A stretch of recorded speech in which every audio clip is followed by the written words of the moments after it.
సత్యమా నీ కంట నీటి ముత్యమా. ఏటంటున్నావే? గుండె గుబేలమంటుంది. రేత్ర అంతా జరిగిరాదా?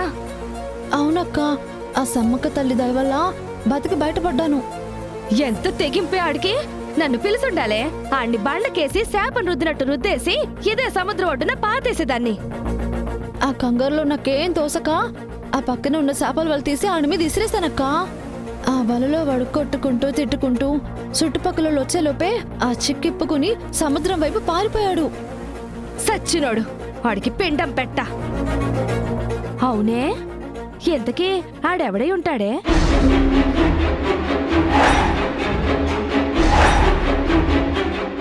ఆ సీకట్లో పులి వేషం వేసుకొని వచ్చాడక్క. నా కాళ్ళు చేతులు వణికిపోయాయి.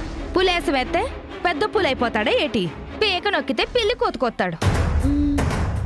అయినా ఊళ్ళో ముసుగేసుకుని తిరిగే ఎదవలు శానా ఎక్కువైపోయినారే. ఒంటరిగా ఆడది కనిపిస్తే చాలు గద్దలా వాలిపోయి పీక్కు తిందామని సొత్తారు. ఇంకెప్పుడు నువ్వు ఒంటరిగా యాడికి పోమాకు. అవ్వనో నన్నో తోడు తీసుకెళ్ళు. అట్టాగే అక్క. పద.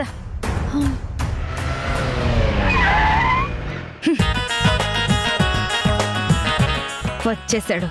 చేపలైనా ఒకరోజు ఏదడం మరిసిపోతాయేమో గాని దొంగ సచ్చినోడు వడ్డీ కోసం ఆలివేలు కోసం వచ్చేస్తాడు. ఏటి సేటు చూడకుండా ఉండలేకపోతున్నావా? ఎండ మండుతున్నా కూడా వచ్చేసా? నాది కూడా మండుతుంది. ఎండకి కాదు, కడుపు. నాది వడ్డీ పైసలు నాకిస్తే మా జాతం. అమ్మ బాబోయ్, నువ్వు రోజు వచ్చేది ఎందుకో మాకు తెలియదేటి? కంటితో వలేయడానికి వచ్చి నోటితో మాత్రం వడ్డీ చెడ్డీ అంటా వెడిసేట. నీది చిక్క చిక్క వాగుడు ఆపులచ్చు. నాది పైసలు ఇస్తే నాది పోతాయి. ఏటి సేటు దండ కొనడానికి వచ్చి డబ్బులు దండుకోవాలనుకుంటున్నావు? అలివేలు దండ తీసియ్యే. దండ గిండ మాకి అడ్డు. నాది వడ్డీ నాకి ఇస్తే నేను పోతాయి అంతే. ఇదిగో నీ డబ్బు తీసుకొని ఇక్కడి నుంచి దయసే. పోతాయి పోతాయి.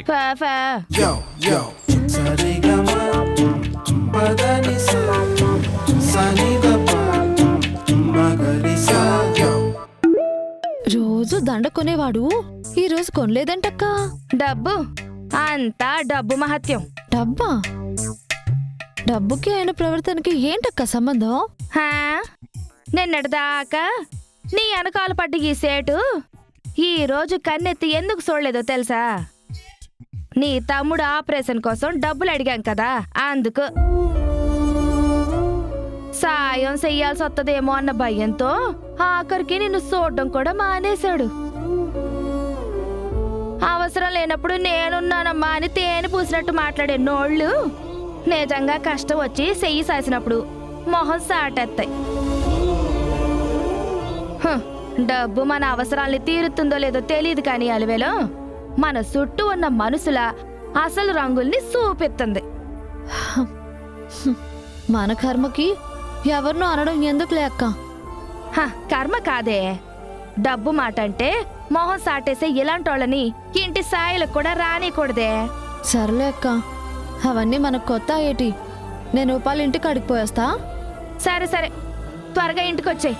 నాను కూడా ఫోన్లో డబ్బులు వేసుకొస్తాను. సాయంత్రం దేవుడి బాబుతో మాట్లాడదాం. అట్నే అక్క.